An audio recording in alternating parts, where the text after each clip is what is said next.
Estamos vivendo uma hora americana.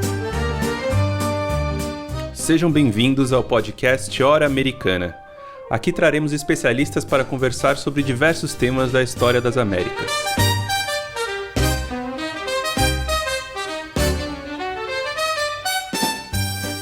Meu nome é Caio Pedrosa e estão aqui meus companheiros Luiz Calil, Priscila Pereira, André Ferreira e Evelyn Acrucci. No episódio de hoje falaremos sobre a história da Guerra do Paraguai. E para conversarmos sobre esse tema, convidamos a doutora em História pela UERJ, Ana Beatriz Ramos de Souza.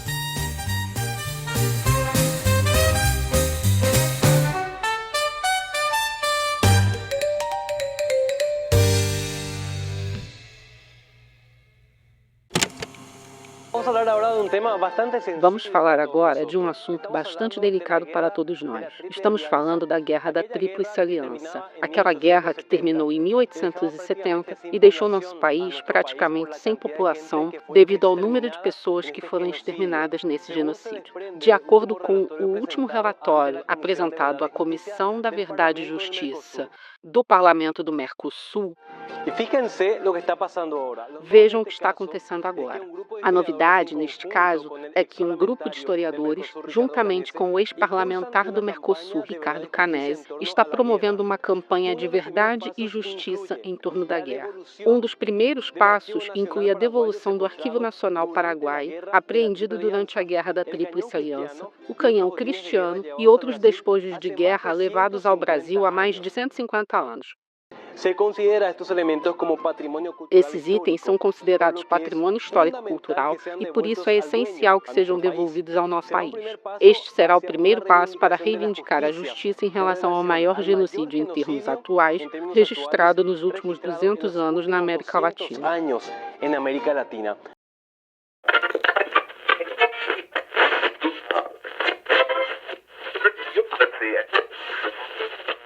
Nenhum país devolve seus troféus de guerra, nenhum país. Isso foi o sangue dos brasileiros que o colocou aqui, que o cimentou nesse solo.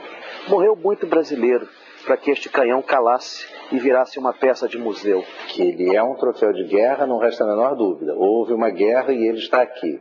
Se devemos manter troféus de guerra, isso, entre nações amigas, eu acho que já é uma questão a se discutir.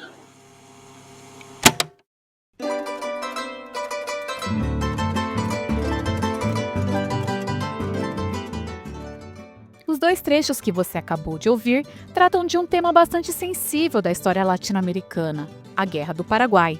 No primeiro, a emissora de TV paraguaia, SNT, aborda a continuidade das lutas pela devolução de documentos históricos e do canhão El Cristiano, o cristão em português, considerado simbólico para o governo paraguaio como forma de recuperação da verdade e da justiça. Já no segundo trecho, uma entrevista do Bom Dia Rio, em 2010, apresentou opiniões de técnicos e historiadores a respeito do tema. De um lado, o Museu Histórico Nacional entende que a devolução não seria possível por ser um bem tombado pelo patrimônio histórico brasileiro. De outro, o Instituto do Patrimônio Histórico e Artístico Nacional, o IPHAN, considera importante pensar a questão, visto que se trata de um pedido feito entre nações amigas.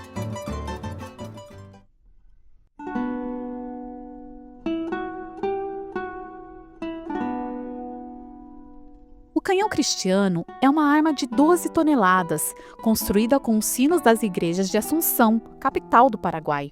Possui uma inscrição, da religião ao Estado.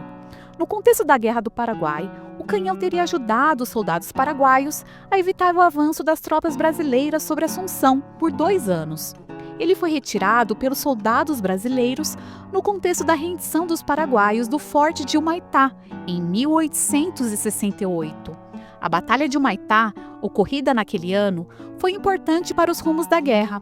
O canhão tornou-se, assim, um troféu de guerra, exposto desde 1922 no Museu Histórico Nacional, no Rio de Janeiro.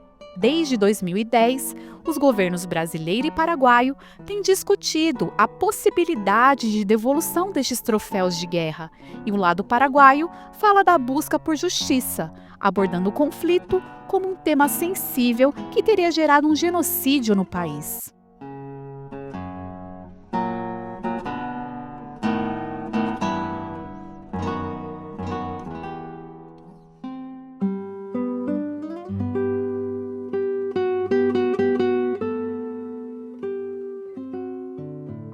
Ocorrida entre os anos de 1864 e 1870, a Guerra do Paraguai, também conhecida como a Guerra da Tríplice Aliança, teve como estopim a invasão do presidente paraguaio Solano Lopes às terras do Mato Grosso, no Império Brasileiro, com o objetivo daquele país ter um acesso direto ao mar através do Rio da Prata. A declaração de guerra, feita pelo imperador Dom Pedro II, mobilizou diversos setores sociais do país com recursos financeiros, físicos e humanos. Uruguai e Argentina se uniram ao Brasil diante da ameaça que Solano Lopes representava ao equilíbrio das relações de poder existentes naquele momento, sobretudo no que diz respeito à navegação e comércio pelo Rio da Prata. Assim, em 1865, foi criada a Tríplice Aliança, a qual, através de acordos diplomáticos, estabeleceu consensos em torno da defesa e da ofensiva dos três países contra o Paraguai, bem como de que o presidente paraguaio deveria ser subjugado. As táticas de recrutamento militar e a criação de regimentos como o dos voluntários da pátria foram empregadas para sustentar o esforço de guerra prolongado graças à resistência dos soldados paraguaios nos enfrentamentos em campo de batalha. A contenda se destacou por sua violência, a qual envolve assassinatos de mulheres e crianças e desnudou uma série de contradições políticas, sociais e raciais do período. Para Ricardo Canesse, membro da Comissão de Verdade e Justiça do Mercosul, a guerra foi extremamente penosa para todos os envolvidos, sobretudo para o Paraguai.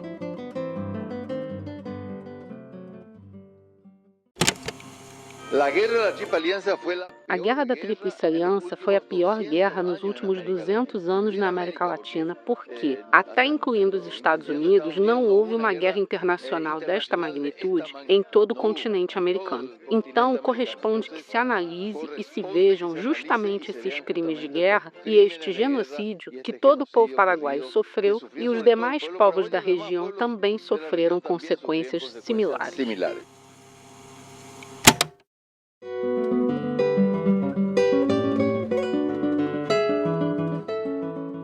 Em 1869, as tropas da Tríplice Aliança conseguiram subjugar Assunção, capital paraguaia. Em março de 1870, na Batalha do Cerro Corá, Solano Lopes foi morto e a vitória brasileira se manifestou em diversas comemorações pelo retorno dos soldados sobreviventes ao país. No Rio de Janeiro, a Festa do Barracão, em julho de 1970, foi a comemoração oficial patrocinada pelo governo em memória dos mortos na guerra. Para além do elevado número de mortos, no lado brasileiro, a guerra produziu descontentamentos e pobreza de soldados retornados e viúvas, além de críticas à continuidade da escravidão, abolida nos países vizinhos, bem como a perda de documentos e objetos considerados importantes à história nacional, entre os quais o canhão cristiano se destaca. É importante dizer que boa parte desses troféus capturados pela Tríplice Aliança correspondia a canhões, armas, bandeiras e estandartes. O Uruguai tomou 3 bandeiras, vários fuzis, carabinas e espadas, entre outros objetos do arsenal militar paraguaio. Objetos similares também foram tomados pela Argentina. No caso do Brasil, um balanço contabiliza um total de 328 bocas de fogo, 94 pavilhões nacionais e 17 estandartes tomados pelo Exército Brasileiro. Porém, outros objetos, alguns de grande valor simbólico, também foram capturados pelo Brasil, como a espada do líder paraguaio, o Marechal Francisco Solano Lopes.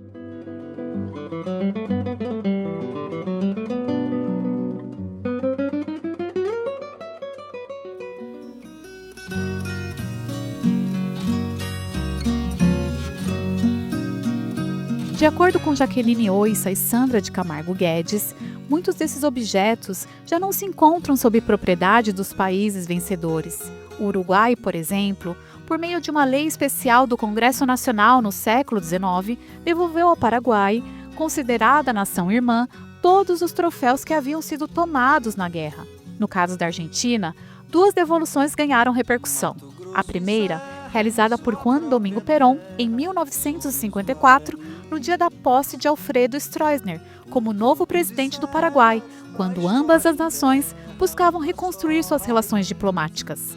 Em um segundo momento, durante o governo de Cristina Kirchner, em 2014, um conjunto de móveis encomendados por Solano Lopes foi devolvido ao Paraguai. Segundo o historiador Vitor Isaacson, a Guerra do Paraguai reforçou o desequilíbrio de poderes na região do Rio da Prata, impactou as sociedades envolvidas e produziu memórias contraditórias. Para além de um conflito que envolvia a geopolítica platina, a guerra desnudou contradições a respeito dos processos de formação dos Estados Nacionais sul-americanos no século XIX, evidenciando as relações de poder e os projetos de nação em disputa.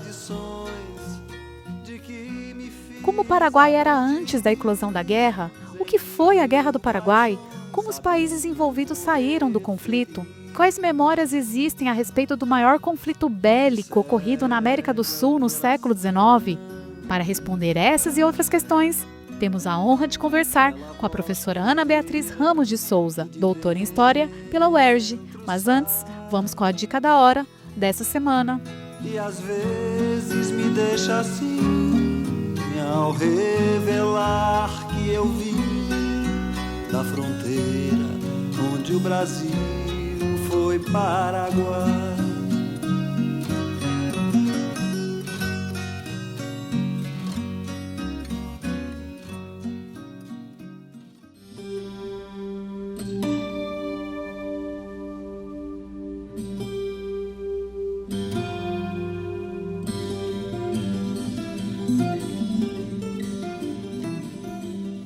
A dica da hora dessa semana é o livro Eu, o Supremo, de Augusto Roa Bastos.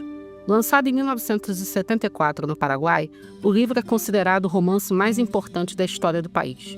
Roa Bastos tratou do ditador paraguaio José Gaspar de Francia, importante personagem da política paraguaia de inícios do século XIX. A partir dele, o autor traça o panorama da personalidade desse personagem e de lideranças autoritárias que emergiram do século XX, constituindo um ensaio importante sobre o autoritarismo nas Américas. Roa Bastos exilou-se na França após a repercussão do livro no contexto da ditadura de Alfredo Stroessner. A obra recebeu 2 prêmios, o Prêmio do Memorial de América Latina, em 1988, e o Prêmio Miguel de Cervantes, em 1989. Após anos esgotado no Brasil, o livro foi reeditado em português pela editora Pinar.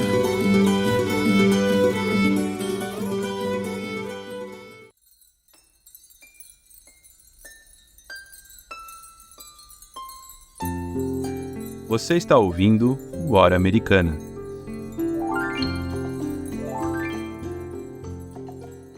Bom, olá, ouvintes do Hora Americana. Vamos iniciar mais uma entrevista.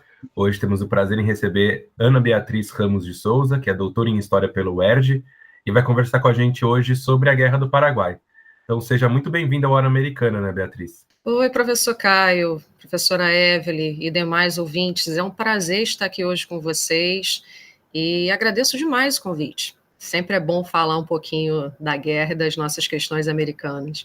A gente que agradece a presença. Então, a Evelyn vai começar com a primeira questão. Oi, Ana. Queria pedir para você falar um pouco para os nossos ouvintes sobre como que era o Paraguai antes da guerra. Bom, quando a gente trabalha com o Paraguai em si, a gente tem pouquíssima documentação acerca dele antes, mais ou menos, ali daquele período colonial, a gente vai ter alguma coisa, mas passado o período colonial, né, naquele movimento das independências, né, da construção dos Estados-nação da América Latina, né, da América Espanhola, naquele processo de independências, a gente tem pouquíssima documentação sobre o Paraguai, né? E por que motivo, na verdade? Porque o Paraguai ele vai se isolar por um bom tempo do restante do continente, quase que por uma questão de sobrevivência, na verdade, né? Nós tínhamos a proeminência de Buenos Aires nesse contexto, então tinha-se uma ideia de recriação do vice-reinado, né, da Prata, e o Paraguai ele se isola para poder conseguir quase que sobreviver até mais ou menos a década de 1840. Esse vai ser o contexto do Paraguai, né? Na verdade, né, o pós-independência paraguaio ele vai ter uma república meio estranha, né, porque é uma república ditatorial no comando do Gaspar de Francia. E essa forma de construção dessa república paraguaia, ela vai ser muito particular. Tem uma relação muito fraca com o Brasil, ainda consegue se relacionar com o Brasil, tanto que, assim, entre 1824 e 1829, a gente tem um cônsul brasileiro no Paraguai que ele vai acabar sendo expulso, porque ele não concorda com a questão dos tratados e limites, né? Então, toda essa região platina, ela sempre foi muito complexa em torno dessa relação de construção de suas fronteiras. E nessa construção dos estados-nação, ela vai se intensificar e vai piorar. O que nós temos, na verdade, nesse primeiro momento, é um Paraguai tentando se tornar um estado independente, tentando sair da esfera de influência de Buenos Aires, e tem um Brasil que também está se reafirmando como um Estado independente. Então, assim, esse primeiro tratado de limites, que foi proposto por Gaspar de França, ele já vai ser rechaçado pelo governo brasileiro, né, o recém-Império Brasileiro, e com isso o cônsul ele vai ser literalmente expulso do Paraguai. E aí as relações elas vão dificultando, né? Isso vai ser mais ou menos, vai ser um contexto de um paraguaio que é agrícola, que tem uma elite alfabetizada num número muito pequeno, né? A maioria é de indígenas, a maioria de uma população pobre. Então, aquela primeira perspectiva de um Paraguai isolado, de um Paraguai industrializado, de um Paraguai muito forte, isso é hoje, né, de acordo com os estudos mesmo, até mesmo dos paraguaios, ele é deixado de lado, ser jogado por terra, essa tese ela não existe. Ele era realmente um país agrícola voltado para o mercado interno, né? Ele não fazia exportação porque a saída dele era saída pelo mar, né? Não tinha como, ele tinha que descer o rio para conseguir exportar. E nesse isolacionismo era quase impossível. Com a morte do Gaspar de França, na verdade, o Paraguai ele muda a perspectiva. Em 1844 é convocado o Congresso, que vai eleger, entre muitas aspas, o Carlos Antônio Lopes presidente. O Carlos Antônio Lopes ele era um rico, vamos dizer, fazendeiro, digamos assim, era um político influente, e ele acaba sendo escolhido como presidente por conta dessa questão de mediação, né? Ele era um mediador, ele era reconhecido como um cara que conseguia dialogar com as elites e conseguia dialogar também com os outros países. Na verdade, essa necessidade, né, ele mantém esse autoritarismo, e esse Paraguai, novo Paraguai, do Carlos Antônio Lopes, ele inexiste o legislativo, né, e muito menos uma Constituição. Então, na verdade, continua esse processo ditatorial.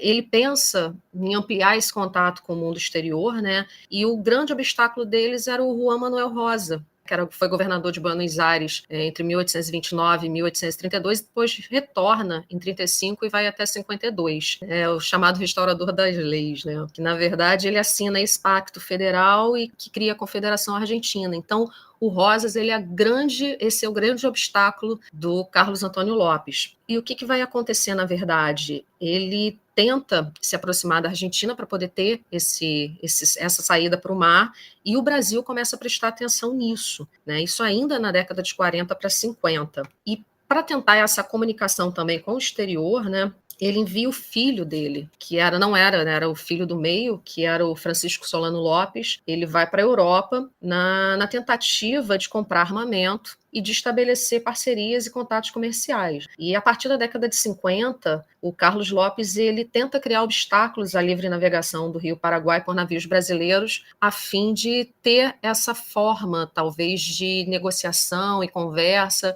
com essas potências e conseguir realmente fazer essa política externa. Então, assim, esse Paraguai que a gente tem até a década de 60 é um Paraguai ainda tentando uma comunicação com o mercado exterior, mas é um Paraguai ainda basicamente agrícola e que é muito isolado. Então é mais ou menos esse o panorama e é esse o contexto do Paraguai até, né, esse meado da década de 1860.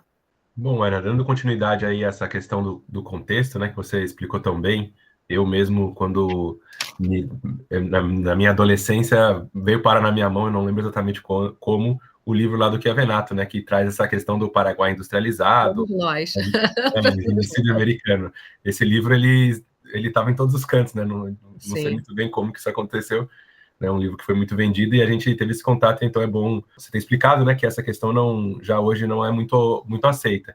E pensando que hoje, né, quando se discute esse contexto da Guerra do Paraguai, e eu sempre comento isso com meus alunos, né, quando vou dar aula das independências, né, como que todo o contexto regional ele é fundamental para entender uma série de processos ao longo do século XIX, né, todas as disputas regionais ali, especialmente em torno das províncias e entre elas, né, o que vai se tornar o Uruguai, né, é fundamental para entender toda uma série de processos da formação dos Estados nacionais. Então, pensando nessas questões, né, desse período pré-guerra, você poderia explicar um pouco justamente sobre essas disputas regionais, pensando especialmente aí nas disputas internas no Uruguai, né, que hoje é pensado muito como um fator muito importante para entender a guerra, né, e como que eram as relações com o Brasil nesse contexto.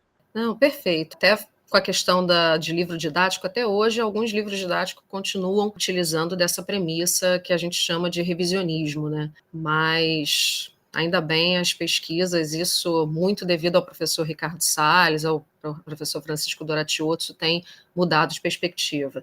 Com relação a essas questões que levaram até o conflito e a questão da região platina, o professor Rodrigo Goiena, da USP, ele criou, na verdade, um conceito bem interessante, que é a região mundo platina, né? Ele utiliza do conceito do Brodel, da questão para o Mediterrâneo, e aplica aqui na chamada região mundo platina, né? Que isso é quase um microcosmo, na verdade, uma região diferenciada. E ele trabalha com uma noção também de Guerra dos 60 anos, que é interessante para a gente conseguir perceber a perspectiva de consequência dessas relações da formação desses Estados-nação até a Guerra da Tríplice Aliança, né? Que para ele, e isso entra muito bem com todo esse contexto que a gente trabalha, essa é uma guerra que não é uma guerra que durou somente 6 anos, ela é uma guerra que vem desde o início do século XIX, principalmente com a vinda da família real para o Brasil, né? As guerras napoleônicas, a vinda da família real e o processo de independência. Então,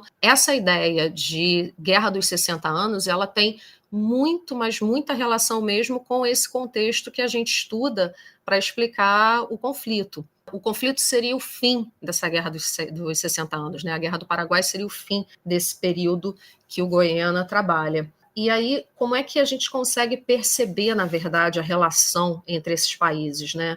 O Brasil, ele invade, no início do século XIX, o que hoje é o Uruguai, né? A Cisplatina, como uma resposta à invasão napoleônica a Portugal. E a sua rede de influência no Paraguai, ela continua principalmente por conta do Rio Grande do Sul, né, da necessidade que se tem por conta dessa fronteira, que é uma fronteira muito fluida, né, uma fronteira muito porosa, né, dos comerciantes e grandes estancieiros gaúchos, que eles possuem gado, né, no lado uruguaio, e essa troca, né, muito clara na fronteira. Então, o Uruguai ele sempre foi uma região de influência e de necessidade do Brasil, do Império do Brasil, né? Só que assim, quando a gente tem, na verdade, né, a independência da Cisplatina já no Império, né, já na década de 1820, a gente tem uma formação de uma elite uruguaia que começa a discutir algumas questões. Isso vai aflorar muito a partir da década de 40, na verdade, né? Porque a Argentina ela entra aí também, né, a fim de garantir essa independência do Uruguai, porque para a Argentina era interessante que o Uruguai ficasse nessa concepção que ela tinha de retomada do vice-reinado da Prata, né? E o Brasil ele começa a apoiar então a facção liberal do Uruguai, que era muito favorável ao comércio exterior e à liberdade de navegação do Rio da Prata. E foi dessa forma que deu essa aliança do Império, entre o Império e o Uruguai, né? Na verdade, o que vai acontecer com essa influência do Rosas e essa percepção do Rosas, né, da Argentina, e essa percepção, na verdade, de formação de um grande império, o Brasil ele começa a prestar muito mais atenção nessa política, né? E no Brasil, nesse contexto, nós estamos naquela parte onde o regresso conservador ele consegue se efetivar e você consegue ter uma estabilidade política muito forte com o Partido Conservador no poder. Então, no momento em que você acaba com as rebeliões internas e começa a ter a estabilidade política, ele começa a voltar novamente os olhos para essa região platina. Com essa influência da Argentina, o Brasil ele começa a ter uma séria dificuldade de compreender que não daria, né? Na verdade, nem uma séria dificuldade, mas ele tem uma certeza de que não daria para deixar aquela região do jeito que estava, ele precisava intervir. E como é que ele vai intervir, principalmente? Isso vai muito das missões, né? Nós temos uma missão do Paranhos, que ele vai seguir para o Paraguai, mas antes ele passa por Buenos Aires, onde ele assina um acordo de neutralidade para não apoiar, na verdade, as divergências internas, né? Nenhum grupo nem outro nas divergências internas da Argentina, e um acordo de cooperação com a Confederação Argentina no caso de uma possível guerra com o Paraguai. Isso a gente está falando da década de 50 ainda, em 57. E, para além disso, nós temos uma outra missão também de tratados. Então, o Brasil ele busca, na verdade, fazer um acordo e se tornar proeminente, como se fosse o grande mediador de todas as questões platinas. Só que o que vai acontecer nesse contexto todo, né? Nós temos uma relação um pouco complexa do Brasil com a Argentina por conta dessa influência no Uruguai. Então, nós temos, né, os grupos que eles acabam se confrontando, inicia uma guerra civil no Uruguai, e essa guerra civil, na verdade, ela vai servir de pretexto para uma intervenção direta do Brasil no Uruguai. Essa intervenção, ela vai causar problemas tanto com a Argentina quanto com o Paraguai posteriormente. E nesse contexto todo, né, nós temos duas figuras que são muito proeminentes, que é a Urquiza, que preside desde 1860 aquela região ali, essa presença do Brasil no Prata, na verdade, né, mas por conta do Uruguai, ela vai causar uma rota de colisão com o Paraguai, né, e também vai levar a essa alteração da sua relação com a Argentina. O elemento catalisador dessas divergências, na verdade, vai ser essa situação política do Uruguai, que era presidido desde 1860 pelo Bernardo Berro, que vai estabelecer relações de resistência federalista ao Bartolomeu Mitre. E com relação ao Brasil, ele vai tentar enfraquecer a hegemonia brasileira, se recusando principalmente a renovar os tratados que foram assinados na década de 50 e até mesmo anteriormente, lá na década de 20. E principalmente aquilo que talvez tenha sido o ponto-chave para a invasão do Brasil no Uruguai, que vai ser restituir o imposto cobrado sobre as exportações de gado para o Rio Grande do Sul. E também o Brasil ainda era escravista, mas o Uruguai não. Então ele começa a evitar o uso de mão de obra escrava pelos estancieiros gaúchos, né? Ele começa a proibir. Isso vai criar uma série de questões e esses estancieiros gaúchos começam a pressionar o governo brasileiro. Então, o governo brasileiro, até mesmo por conta dessa questão, dessa situação geopolítica platina mais complexa e por conta também dessa questão dos estancieiros, ele passa a intervir no Uruguai. E esse vai ser o ponto-chave de toda essa questão e de todo o contexto que vai levar posteriormente à Guerra do Paraguai, né? Bom, Ana, acho que é muito legal ouvir essas suas respostas, porque ajuda a gente a perceber uma coisa que eu acho que fica cada vez mais claro, né? Como os recortes nacionais, eles simplesmente não só não dão conta, mas eles prejudicam a compreensão desses eventos, né? Você comentou Sim. dessa expressão de um mundo platino no século XIX, mas já no período colonial você tem vários historiadores que vão falar de um mundo platino que interliga desde de São Paulo a Buenos Aires, a Potosí. É uma região que não respeita as fronteiras que nós impomos a elas, né, depois, no caso imperial ou no caso de recortes nacionais, né, a partir do 19. Pensando mais ou menos nisso, você poderia falar um pouco sobre esse panorama da guerra, mas para fora da atuação brasileira, especificamente, que é o que a gente acaba tendo mais contato, né?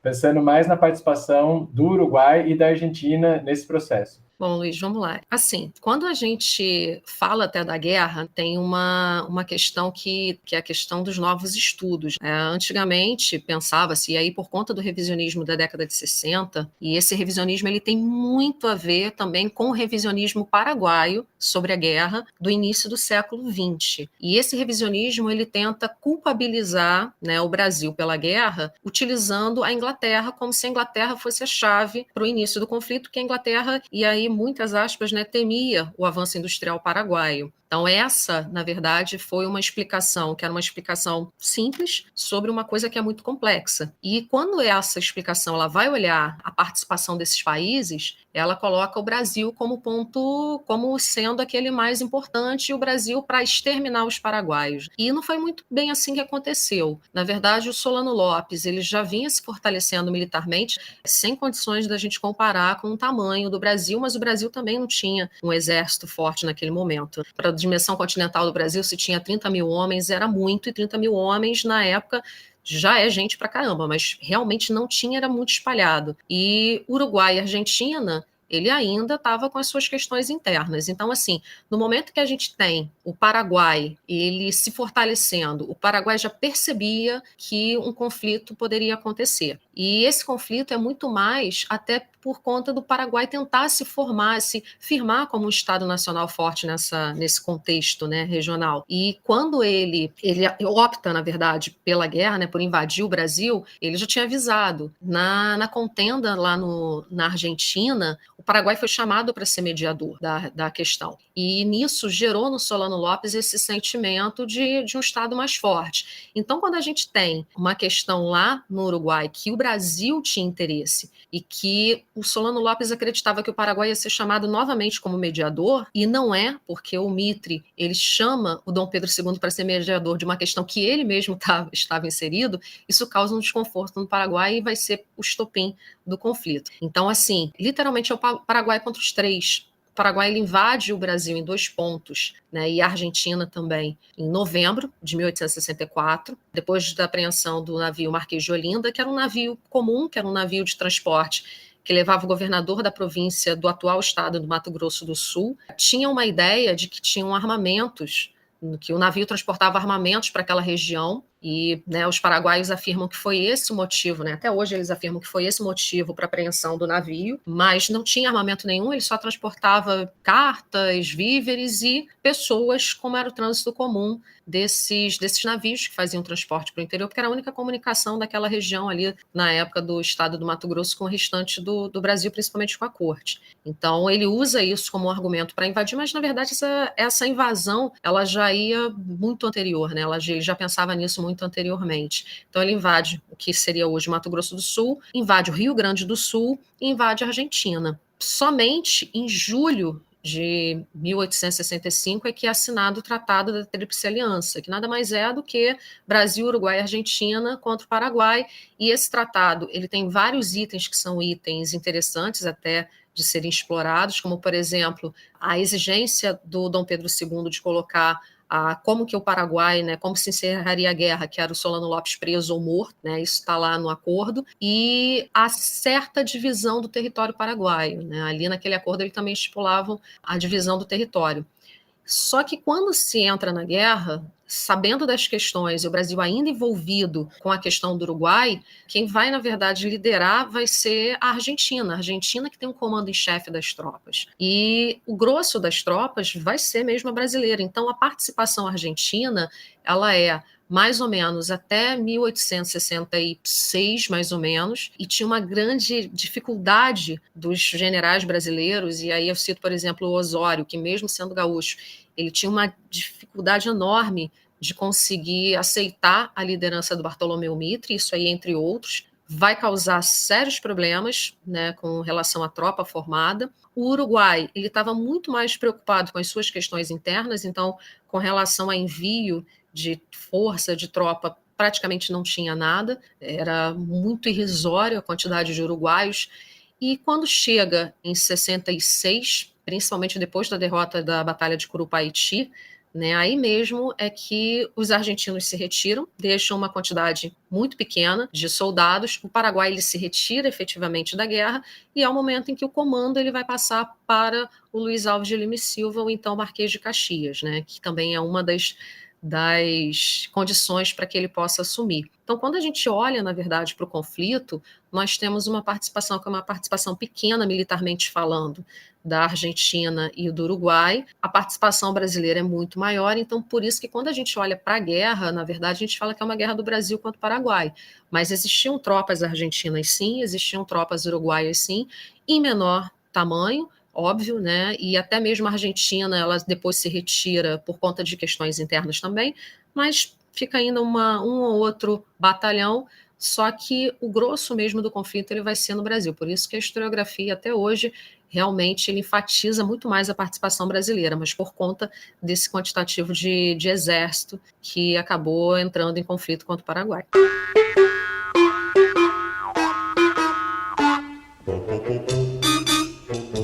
Olá, ouvintes do Hora Americana. Eu sou Beatriz e espero que você esteja gostando do episódio.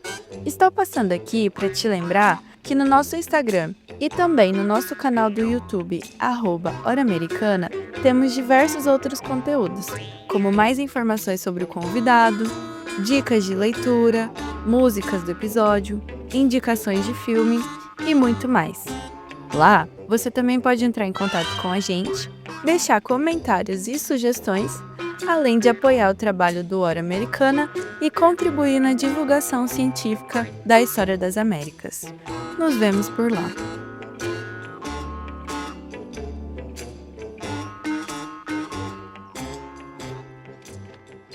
Bom, Ana, então, dentro dessa dimensão, né, do conflito, a gente falou muito do pré-guerra, né, mas também tem a questão do pós-guerra.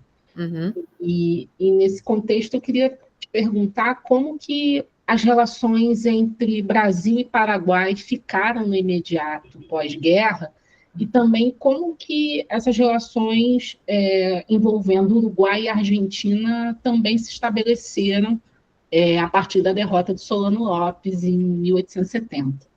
Vou começar, na verdade, com o Paraguai, né? Desde a tomada de Assunção, né, em janeiro de 1869, nós tínhamos uma legação brasileira lá. E essa legação brasileira ela vai ficar mais ou menos ainda 7 anos no Paraguai, né? E era para organizar mesmo o país, era para organizar eleições, para ter o controle do país.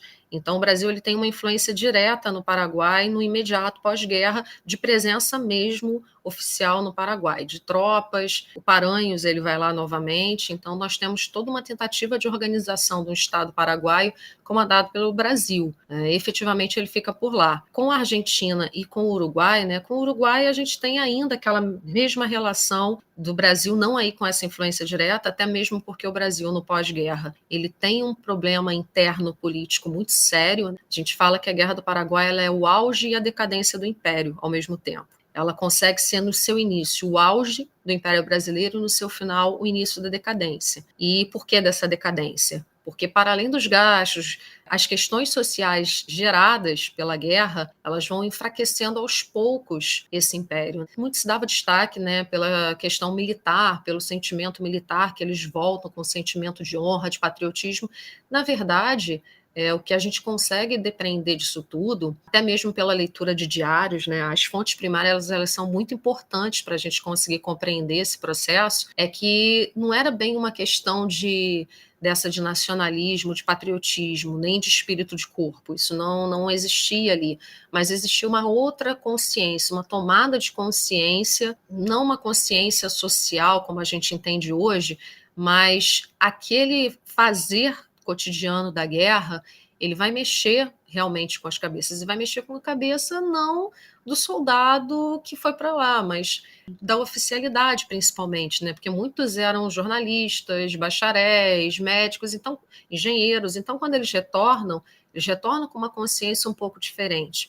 E essa geração, né, que a gente chama, alguns foram para a guerra e outros não, mas é a geração de 1870, ela vai repensar o Brasil. E essa mesma geração, ela começa a repensar as relações do Brasil com os seus vizinhos. A Argentina, por exemplo, ela praticamente toma conta, né, em termos de geopolítica, da América. Ela começa a diminuir a predominância do Brasil e a Argentina, né, notadamente Buenos Aires, ela começa a ser proeminente na relação continental, e isso vai durar até o período republicano, até a era Vargas, que é quando Vargas consegue dar uma travada um pouco nessa preponderância argentina. E assim, o Uruguai, por exemplo, ele é o primeiro a perdoar a dívida do Paraguai, como se não tivesse tido guerra. E essa ação do Uruguai no imediato pós-guerra, praticamente, isso muito a partir da influência positivista e a partir da influência de uma nova categoria de nacionalismo, que a gente chama de um nacionalismo, que é o arielismo, né? Que é aquela coisa latino-americana, de um personagem criado pelo Rodó, que é o Ariel, que fala sobre as belezas e tudo aquilo de bom que tinha, né? Nos moldes como se fazia, como se fez na França nessa mesma época, isso foi importado, e essa nova perspectiva faz com que esses países olhem para o Paraguai não com o mesmo olhar do Brasil, né? Não é com aquela questão do receio. Eles perdoam as dívidas, a Argentina um pouco depois, devolvem, né, todas as presas de guerra, e o Brasil sempre fica olhando tanto para o Paraguai, para a Argentina e para o Uruguai com uma certa desconfiança, porque a Argentina ela tende a tentar novamente recolocar esse vice-reinado da Prata. Então, em Buenos Aires, tinham vários e vários boatos de anexação do Paraguai entre mais ou menos 1890 até 1920. Então, por um longo período, existia esse boato de anexação do Paraguai à Argentina. E tinha por incrível que pareça, uma elite paraguaia que apoiava essa ideia. Então, o Brasil ele ficava muito preocupado com essas ações da Argentina. Então, as relações entre os dois elas não foram relações amigáveis no pós-guerra, né? O Uruguai já não, com o Uruguai você já tinha uma relação muito melhor, ainda com a questão da fronteira, mas um pouco mais apaziguada, mas com relação à política, né, a gente tem esse término dessa intervenção direta do Brasil no Uruguai. O maior problema mesmo foi com a Argentina, né? Esse pós-guerra com a Argentina ele vai ser um pouco complicado por conta dessa rivalidade entre os dois países e por conta dessa ideia de anexação que muito preocupava o Brasil, principalmente por conta da fronteira e por conta daquela região do Mato Grosso, de ser o Rio, a única saída para a região do Mato Grosso, interior de São Paulo, para o mar. Então, todas essas questões elas vão ser muito, muito debatidas no pós-guerra e vai trazer esse ruído entre as relações, nas relações entre os países. Bom, Ana, como você está comentando, e a gente vem falando disso desde o início da entrevista, a guerra é muito importante para a construção da memória, né? Seja no Brasil, seja também nos nossos vizinhos, e aí especialmente no Paraguai. Uhum. Eu queria que você comentasse sobre essa questão da memória no Paraguai, né? É um processo também super importante para a formação do Estado Nacional no pós-guerra, lidar com esse passado. Então, você poderia falar um pouco sobre essa discussão que envolve a memória, a guerra e a formação do Estado Nacional Paraguaio? O que acontece, na verdade, né? O Paraguai, ele, depois da saída do Brasil, por volta de 1880, né, a partir da década de 1880, o Paraguai ele tem uma série de revoltas, né, de revoltas internas. Então, a instabilidade política paraguaia era muito, mas muito forte, né? Um presidente não conseguia terminar o mandato, ele ficava 2 anos, era assassinado, era deposto. Então, a gente tem sucessivas questões no Paraguai ao longo de cerca de 30 anos, mais ou menos. Então, essa instabilidade política paraguaia faz com que a nação fosse refundada a todo momento, né? Então, a gente sabe que nesses momentos de refundação de nação, a história ela é retrabalhada também, né? Então, toda vez que a gente precisa legitimar um governo, legitimar uma outra forma de pensar a política, a história acaba sendo revista. E ela é revista e manipulada de acordo com aquilo que aquele grupo político quer, né? E então a memória ela é muito a partir daí. A memória construída da guerra, né, sobre a guerra no Paraguai, ela vai sofrer claramente as influências dos partidos que estavam comandando naquele momento. Então, no imediato pós-guerra, você não tinha, por exemplo, a ideia de culpabilidade do Brasil, né? O Brasil ele não era o culpado era o Solano Lopes, né? Eles tinham clara certeza de que o Paraguai só entrou em guerra por conta do Solano Lopes. E a ideia era de reconstrução mesmo, né? A ideia era de refazer o Paraguai. E essa ideia de refazer o Paraguai era também de refazer a sua história. A partir de 1890, são criados 2 institutos, né? O Instituto de História Paraguaio e o Colégio Paraguaio, que seria como se fosse uma universidade, exatamente para repensar a política paraguaia e refazer a história do Paraguai, porque nesse momento aí eles precisam refazer a história. Então, esse início era muito de busca das questões coloniais. Queria-se muito, né, voltar com essa ideia de um povo forte, da influência, por incrível que pareça, né, apesar de ser um contexto de exame de raça, né, de ser mundialmente a questão da raça debatida, buscava-se esse sentimento indígena ainda, né, paraguaio, né, guarani, essa coisa da força guarani, de retrabalhar a língua, a cultura a partir daí, porque era uma história que dava uma certa força e uma certa identidade naquele contexto do imediato pós-guerra. Quando a gente vira para o século XX, a gente tem uma geração que é a geração do pré-novecentistas e os novecentistas, que é uma geração formada a partir de 1898 e a partir dos 1900 nesse Colégio Paraguaio, depois Instituto Paraguaio, que eles já vão pensar de uma forma diferente, a partir dessas influências políticas do Partido Liberal e do Partido Conservador, dos blancos e dos colorados lá. Eles também tentam, de alguma forma, recriar a história a partir do viés daquilo que a ideologia política deles trabalha. Então, nesse contexto, eles começam a repensar a Guerra do Paraguai e reescrever a Guerra do Paraguai. E de que forma? Exaltando o nacionalismo paraguaio. Isso vai culminar na década de 30, com a Guerra do Chaco, e a Guerra do Chaco ela vai retomar a Guerra do Paraguai e vai reutilizar essa guerra como um sentimento nacional. E é a partir daí que a Guerra do Paraguai ela começa a ser vista como sendo uma culpa da Inglaterra, a Inglaterra que estava com um certo medo do Paraguai tirar a proeminência dela na América do Sul, que o Brasil ele foi completamente manipulado pela Inglaterra. Então, é essa geração dos 900, lá no início do século XX, culminando na década de 30, que vai fazer toda essa construção acerca da guerra, que é uma construção que, naquele contexto histórico, atendeu aos anseios políticos para a refundação do Estado Nacional Paraguaio. Então, acho que é mais ou menos por aí, dessa transição de uma história que era uma história do imediato pós-guerra, ainda de sentimento de reconstrução, de sentimento de necessidade de retomada do país, para esse sentimento do início do século XX de um nacionalismo exacerbado e que vai exaltar figuras e vai fazer alguns apagamentos e vai criar versões que são versões que atendiam os interesses políticos naquele contexto. E pensando especificamente nisso, assim, teria como você falar um pouco mais sobre a figura do Solano Lopes e como que ele vai sendo recuperado ou não, como que ele passa de um vilão para um herói, pensando até no longo prazo, eu fico imaginando, por exemplo, durante o governo Stroessner, se tem algum tipo de referência, enfim, como que o Solano Lopes vai sendo reinventado ao longo do tempo? Não, assim, e até é interessante porque ele hoje é uma figura emblemática, né, no Paraguai mesmo, ele é um herói. E assim, eu fui visitar o Paraguai em 2019, né? A ideia é visitar o Panteão dos Heróis, porque lá tem uma urna com os restos mortais do Solano Lopes, né? Vou começar do final pro início, na verdade, né?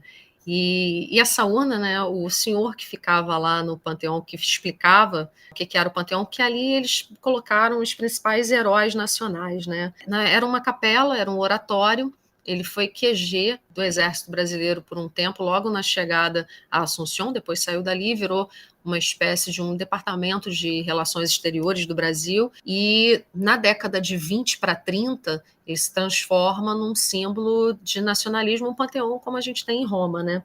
Então, ali eles colocaram os grandes homens do Paraguai. Então, tem Gaspar de França, tem o Carlos Lopes e tem o Solano Lopes. E me chamou a atenção para ver qual era a versão que aquele senhor que estava ali, que era o guia, né, me falava.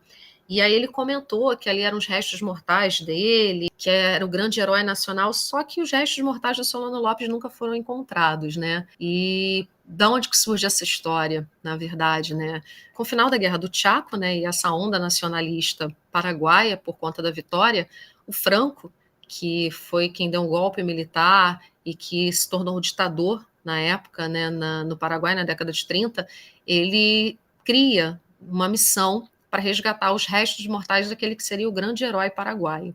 E ele vai para Cerro Corá, que é onde termina a guerra, né, em 1º de março de 1870, com a morte do Solano, e leva um senhor que disse que era muito jovem e que combateu ao lado do exército do Solano Lopes. E que aquele senhor tinha uma informação que numa árvore tal, a tantos passos da margem do rio, tinha escrito em Guarani, aqui jaz um herói, ou algo parecido. Então era ali que estava enterrado Solano Lopes. E como é que ele estava enterrado? A Madame Lynch, né, o general Câmara, permitiu a Madame Lynch, né, o general Câmara, que era o comandante daquela fração militar que emboscou o Solano Lopes, né, e que conseguiu terminar a guerra, né, e tem a ideia do Chico Diabo e tudo, mas é esse grupo que vai lá. Então, dizem que a Madame Lynch cavou com as próprias mãos a cova dele e do outro filho dela, que era o Pantito, que era o filho dos dois que estava ao lado do pai combatendo, e que ele sabia o local onde ele estava enterrado. Então, eles vão lá, aí tem toda uma epopeia, ele levou um médico, que era um médico legista, para ele dar a certeza que aqueles eram os ossos do Solano Lopes, e aí tem toda uma epopeia, sofrem um acidente do avião que levava, e enfim, eles criam uma narrativa que é uma narrativa maravilhosa, ufanista, para aquele contexto que eles precisam. Aí no final do livro, do médico Juan Stefani, que ele fala: não encontramos os restos mortais de Solano Lopes, mas mais importante do que isso é o solo sagrado de Cerro Corá. E lá na urna, no Panteão, tem exatamente a terra de Cerro Corá. E esse senhorzinho falou: não, aqui a gente tem o solo sagrado de Cerro Corá. Então, esse discurso ele pegou. E como é que foi essa construção? Essa construção ela vai começar com o filho do Solano Lopes, na verdade, o Henrique Lopes. Ele tentou reaver algumas terras que dizia que pertencia à mãe dele, no atual estado do Mato Grosso do Sul, onde estava uma empresa chamada Mate Laranjeiras, né? Eram os ervais, que era uma produção de erva mate, que era a maior produção do mundo, que a Mate Laranjeira, naquele momento, ela plantava no Brasil, mas fazia toda a produção no Paraguai, e o Henrique Solano Lopes falava que era com mão de obra escrava, entre muitas aspas, paraguaia, né? Nunca foi provado isso, mas ele tenta reaver esses terrenos, ele entra com processo aqui no Brasil, ele contrata como advogado Rui Barbosa, né? O grande Rui Barbosa, ele se torna advogado dos interesses da família Lopes aqui no Brasil, só que a Mate Laranjeiras, ela era eram deputados, eram donos da Mate Laranjeiras, né? Então, ficou muito difícil, né, conseguir alcançar as esferas políticas. O representante consular paraguaio foi tentar falar com o presidente, mas nada feito, ele não conseguiu reaver as terras.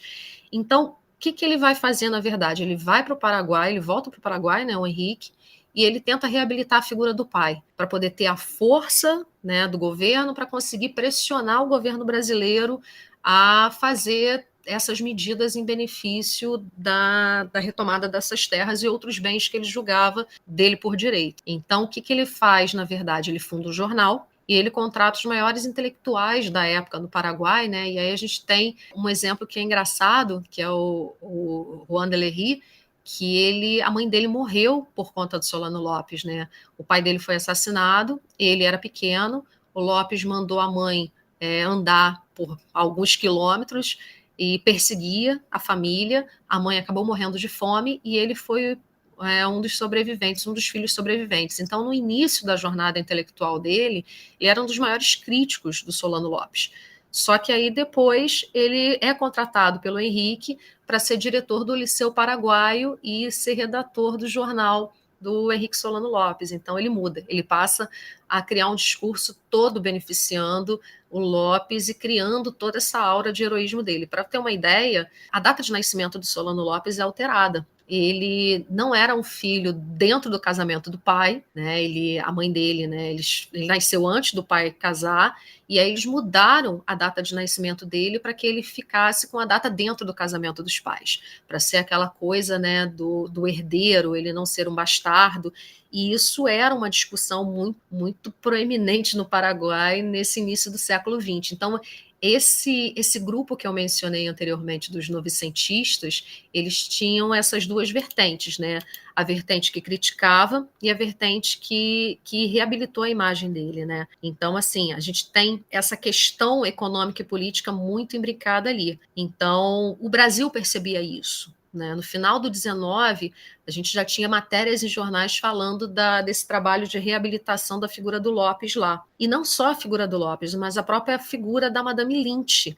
A Madame Lynch, ela não era vista, ela não era paraguaia, ela era uma irlandesa e ela não era vista como uma senhora de boa sociedade, né? E o Henrique, ele cria toda uma propaganda e todo um discurso para reabilitar os pais. E esse discurso, ele passa a ser literalmente cotidiano nos jornais, assim.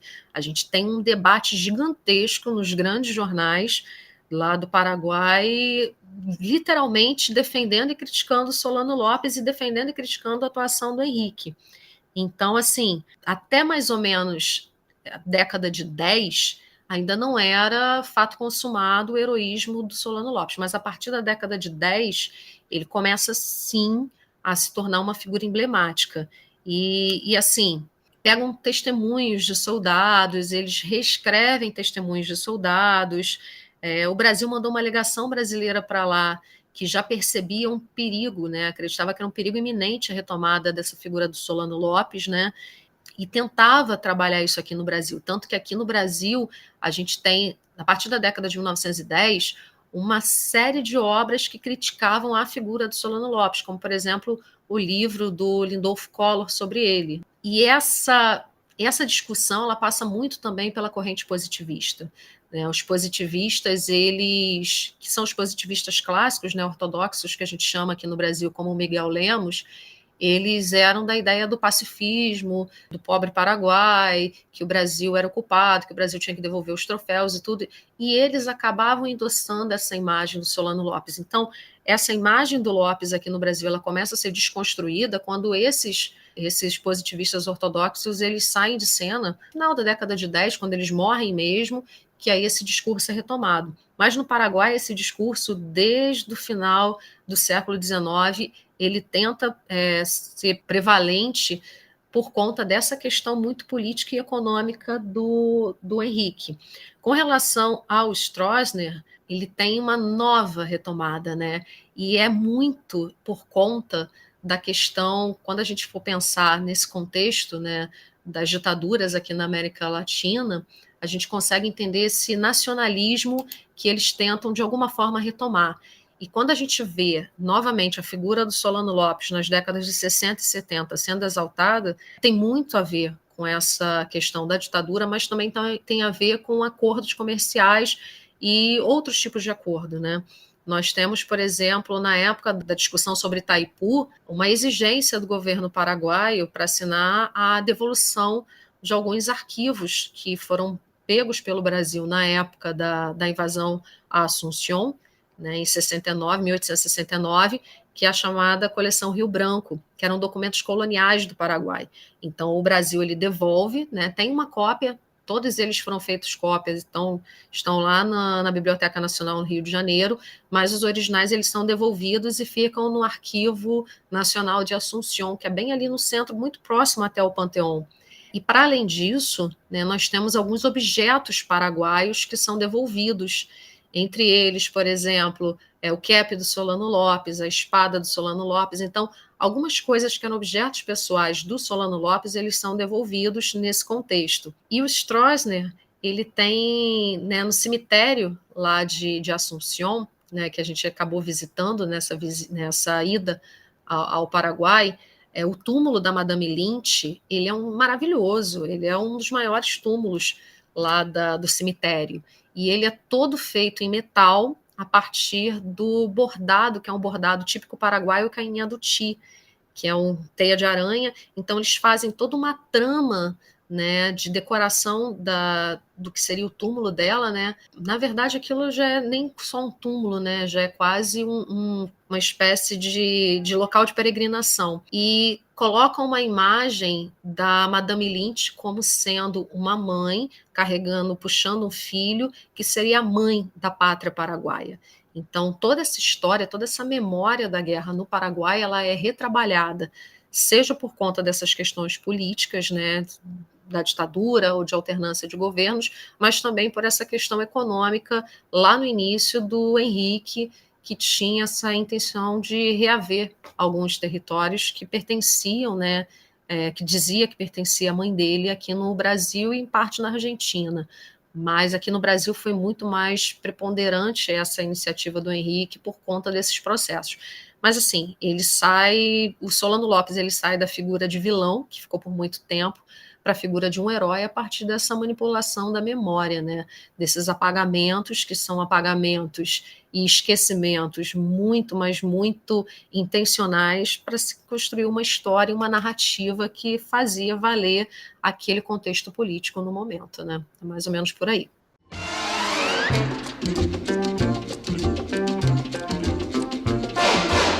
Você está ouvindo o Hora Americana.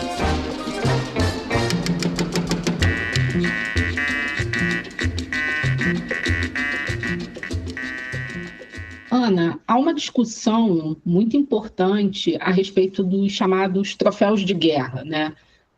Daqueles itens que foram levados de um país para o outro num contexto de conflito. E no caso da Guerra do Paraguai, a gente tem alguns casos envolvendo essa coisa dos troféus de guerra. Queria que você falasse um pouco sobre esses troféus e como que se deu a devolução de alguns deles no caso da Argentina.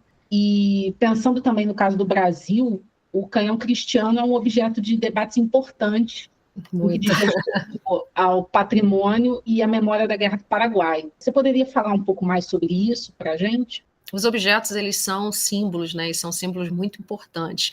E quando a gente trabalha com uma guerra, né? Na verdade, esses objetos, esse espólio de guerra, né? Ele tem um simbolismo maior, né? É um simbolismo de vitória e de poder mesmo, né? Dependendo do objeto de poder.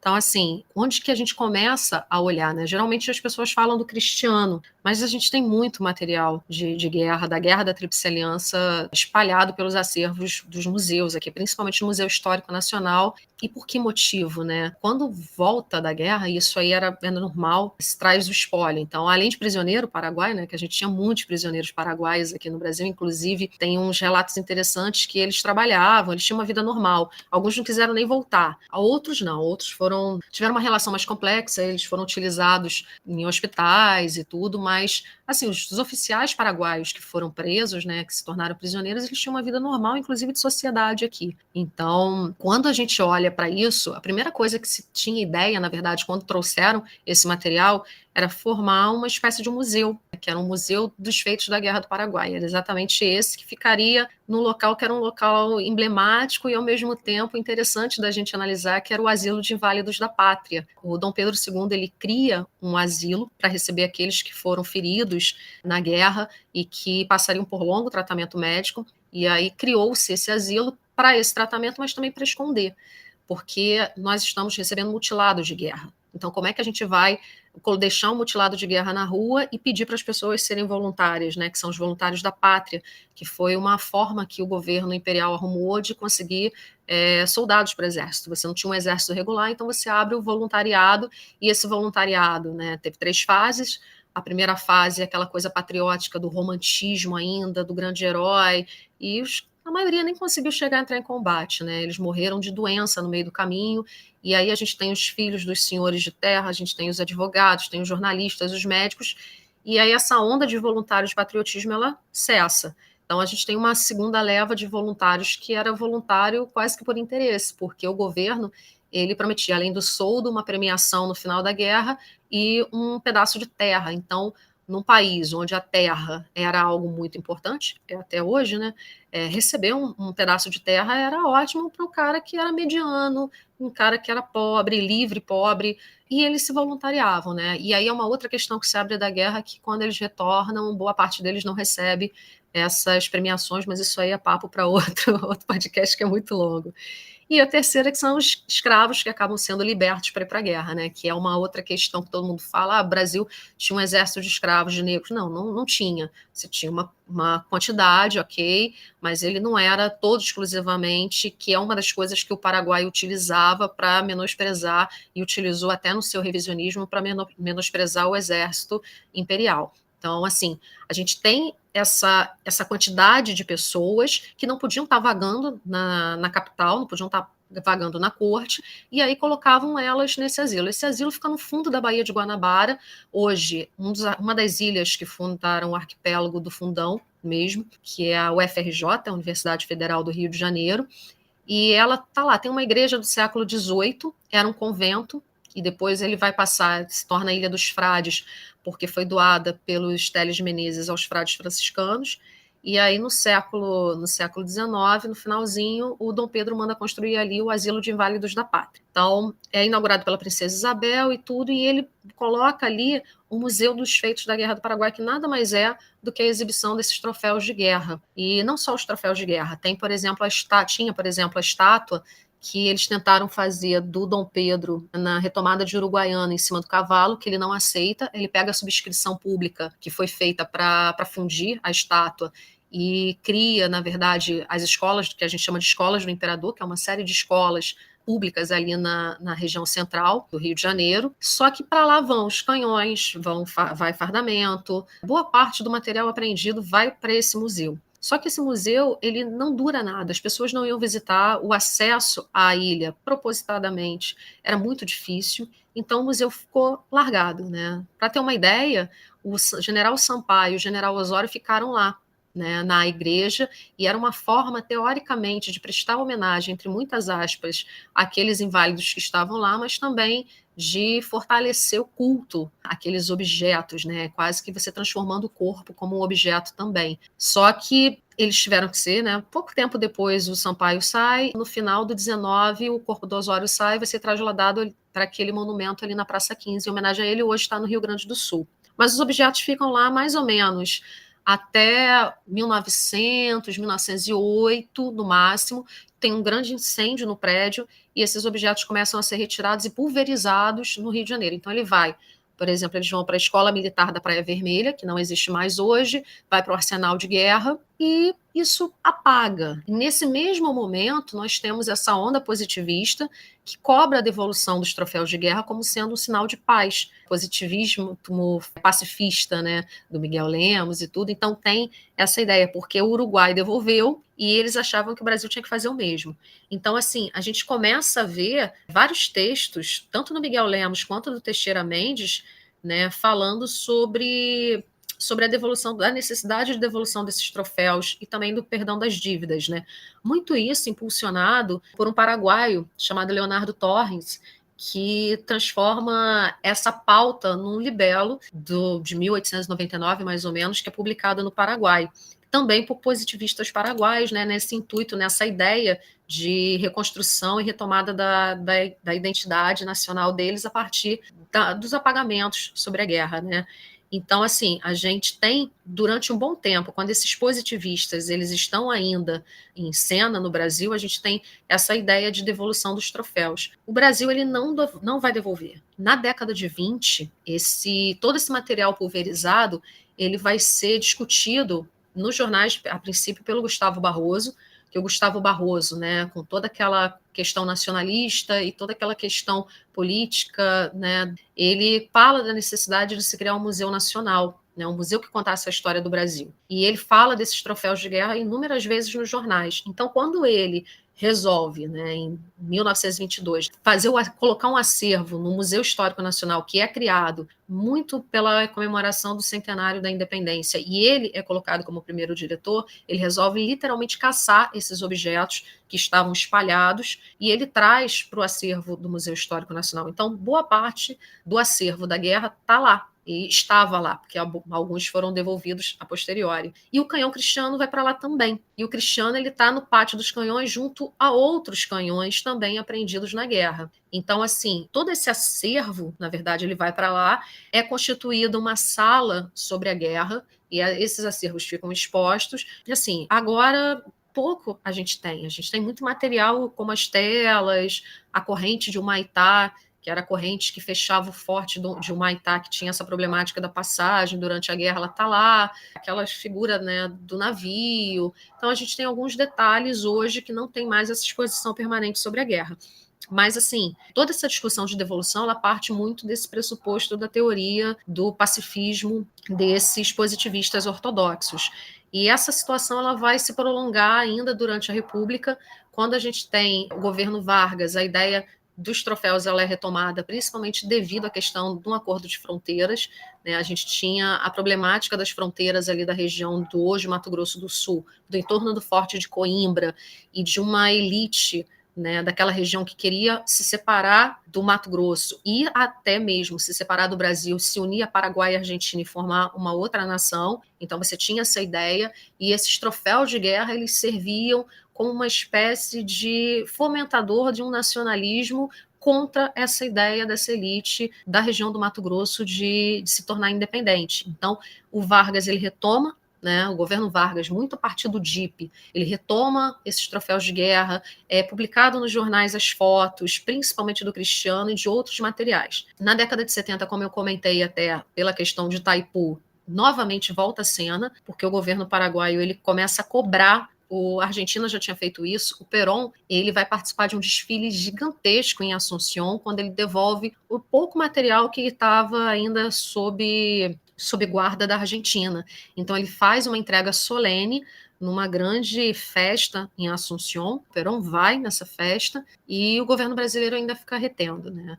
O que a gente tem, mais ou menos, né, quando vai examinar documentação de relações exteriores, principalmente durante o período Vargas, é que acreditava-se que enquanto ainda se tinha o poder sobre essas relíquias, que eles chamavam, né, relíquias militares, que era o nome que eles davam, você tinha o controle ainda, né? Você tinha a rememoração da guerra e tinha um controle para que não ocorresse um outro conflito. O Cristiano, ele fica como sendo um material de muito apreço por conta do Paraguai estar sempre pedindo. Então, a todo momento, chega alguma documentação perguntando sobre o canhão Cristiano, né, para o IFAM, ou até para o Museu Histórico Nacional, e assim, é muito perceptível que a cada campanha política presidencial no Paraguai, dependendo do cunho partidário, eles puxam essa ideia do nacionalismo e novamente falam sobre buscar o canhão Cristiano. Então, o Cristiano, na verdade, ele se torna quase que uma moeda de troca, né? No final do ano passado, fizeram uma entrevista com o atual presidente, né, o presidente recém-eleito do Paraguai, e ele, no momento em que é discutida a questão da assinatura do novo Tratado de Itaipu, né, porque vence esse ano, ele fala do Cristiano. Então, é como se fosse uma espécie de moeda de troca, né? Manda o Cristiano e a gente assina e tudo. Então, vira e mexe tem essa narrativa, né? Que é uma narrativa política. Eu lembro que eu cheguei a ler uma documentação de alguma consulta que foi feita para o Museu Histórico Nacional acerca de devolução do Cristiano. E aí a resposta do Museu Histórico Nacional falou, olha, ele é muito pesado, não tem como tirar daqui. E realmente ele é pesado. E o que é Cristiano, na verdade, né? É um canhão gigantesco, ninguém sabe se ele atira ou não. E a lenda que contam, né, que os paraguaios contam, é que ele foi cunhado a partir dos sinos das igrejas de Assunción. E ele foi colocado na bateria Londres, que era uma série de canhões que ficavam na frente da fortaleza de Humaitá e que impediam a passagem dos aliados e que conseguiam travar a chegada a Assunción. E aí, quando os brasileiros tomam, na verdade, a fortaleza de Humaitá, eles levam o Cristiano. E ele recebe esse nome porque ele se refere a Cristo, que são esses sinos das igrejas. Então, tem essa mítica, né, acerca do Cristiano. E aí, quando foi, né, consultado o Museu Histórico Nacional, falou, olha, não tem como quebrar, ele não tem como sair pela porta, porque ele não passa, e a gente não pode quebrar nada aqui, porque aqui é tudo tombado. Então, tem que ser içado de alguma forma, e isso, né, não vai ser por nossa conta. E aí acaba diminuindo. E aí eu cheguei a ler algum outro falando sobre... que tem um troféu de guerra nosso lá no Paraguai, que é o vapor Amambai, que é um navio que ele estava saindo quando os paraguaios tomaram Corumbá, na cidade de Corumbá, no atual Mato Grosso do Sul. A população ela foge. E aí ela pega esse barco, ela vai quase toda, né, a população civil nesse barco, fugindo. E aí os paraguaios conseguem interceptar o Amambai, né, o navio, matam boa parte de quem estava a bordo, né, fazem alguns prisioneiros e levam esse vapor para o Paraguai. E hoje ele faz parte de um parque chamado Vapor Coe, ele tá lá já está lá exposto, né, como se fosse uma espécie de museu, alguma coisa simbólica, e aí sempre tem essa coisa, não, tudo bem, a gente devolve o Cristiano, mas vocês devolvem o Amambai. Então, isso aí já há mais de, sei lá, 40, 50 anos, né, essa discussão acerca do Cristiano, ela aparece anteriormente também, mas é muito por conta dessas questões relacionadas à política paraguaia e acordos econômicos e essa questão. Então, esses troféus de guerra, eles foram utilizados como moeda de troca pela Argentina, principalmente Uruguai não, mas pela Argentina de Perón principalmente, e a devolução, e boa parte já foi devolvida para o Paraguai, quase na sua totalidade foi devolvida para o Paraguai, principalmente a documentação, essa daí toda foi devolvida, ela hoje está lá no Arquivo Nacional Paraguai, os paraguaios falam que ainda tem alguma coisa aqui, mas aí é questão de procurar, mas né, oficialmente praticamente toda ela foi devolvida, e poucos materiais sobraram, né? Só que um desses materiais é o Cristiano, que traz todo esse questionamento, né, acerca desse material ou não, e também nos faz pensar por outras questões internacionais de devolução de presas de guerra, ou devolução de materiais que são materiais provenientes de pilhagem, né, seja aqui na América, né, com os povos originários, ou até mesmo com os africanos, as questões do Egito, que toda hora aparece também de devolução de algum material. Então, tudo isso é colocado acerca do Cristiano, mas são contextos muito diferentes e questões político-nacionais muito diferentes. Não daria nem para a gente colocar no mesmo conceitual, né, no mesmo aporte teórico, esse tipo de pilhagem para aquilo que foi a questão desses troféus de guerra da Guerra do Paraguai. Bom, Ana, muito obrigado pela entrevista, ficou excelente. Nunca é demais, né, falar sobre essa guerra, sobre a memória, que é super importante para a gente pensar, né, a nossa relação com os nossos vizinhos, para pensar a história do século XIX e do início do século XX. Então, te agradeço demais, ficou excelente a entrevista. Espero que você volte aí outro dia para falar mais no Hora Americana. Eu que agradeço a vocês pelo convite. Assim, se deixar, a gente fica falando aqui até o ano que vem, ainda vai ter assunto, sabe? Porque são muitos detalhes e, assim, quem gosta, né, de história da América não gosta somente, é apaixonado, né? Então, a gente fala, assim, com grande paixão daquilo que a gente pesquisa. E é muito bom poder falar, porque dificilmente a gente encontra, né, canal para falar da guerra e tudo, porque ela ainda é um assunto, né, pouco pesquisado, pouco trabalhado, pouco divulgado, e é muito boa essa iniciativa mesmo de poder falar sobre e levar ao grande público e abrir até caminhos de pesquisa, né, porque tudo isso daí são caminhos de pesquisa e que, quem sabe, incentiva aos novos historiadores a olhar um pouco mais com carinho para esses assuntos americanos que são tão carentes, né, ainda de grandes pesquisas, de grandes trabalhos, e que nos mostram coisas maravilhosas que nos fazem entender todo esse nosso contexto, né, e toda a nossa especificidade como América. Então, agradeço muito, muito ao convite de vocês e à disposição para aquilo que vocês precisarem sempre.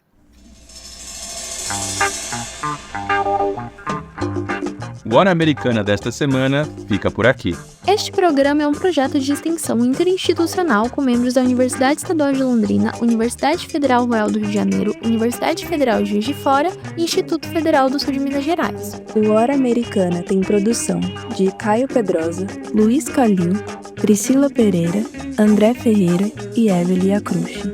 A divulgação e criação de conteúdo para as mídias sociais é de Beatriz Portela, Hugo Cardoso, Maria Eduarda Sagiorato e Maria Cristina Mantovani. A edição é de Caio Pedrosa, Maiara Victória da Silva e Giovana Beccari.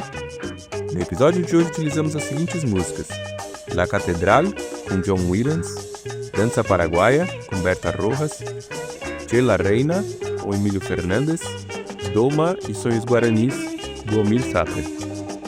Daqui a 2 semanas voltamos com um novo episódio. Até lá!